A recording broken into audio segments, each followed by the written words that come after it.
2014 से जब से मोदी सरकार आई है, टोटल हमारे देश में 93 पेपर लीक हुए हैं, 93, और इनमें अधिकतर पेपर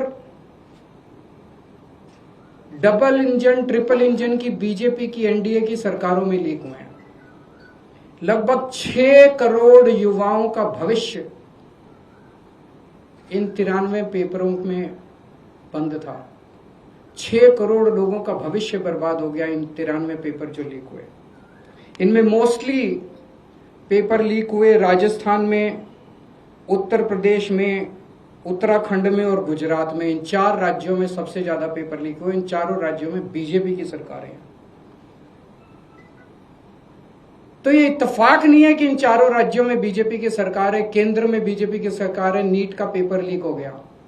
और अभी पिछले 1-2 दिन से खबरें आई हैं, ये जो नीट का पेपर लीक हुआ है, इसका एपिसेंटर भी राजस्थान है, और इनमें जो 2-4 लोगों के ऊपर सुई गई है वो भी बीजेपी के नेता दिखाई देते हैं।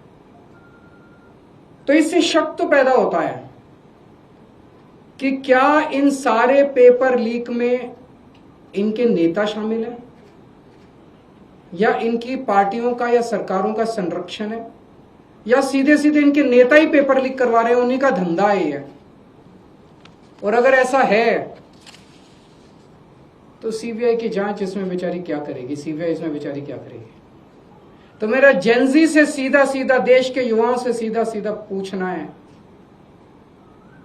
कि ऐसे ही चलेगा या कुछ करना है।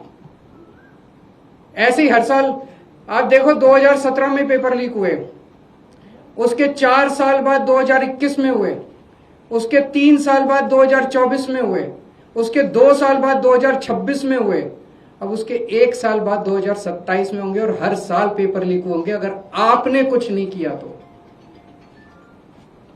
अगर नेपाल का और बांग्लादेश का जेनजी सड़कों पे उतर के अपने देश की सरकारों को बदल सकता है, तो हमारे देश का जेनजी पेपर लीक करने वाले मंत्रियों को जेल नहीं भेज सकता।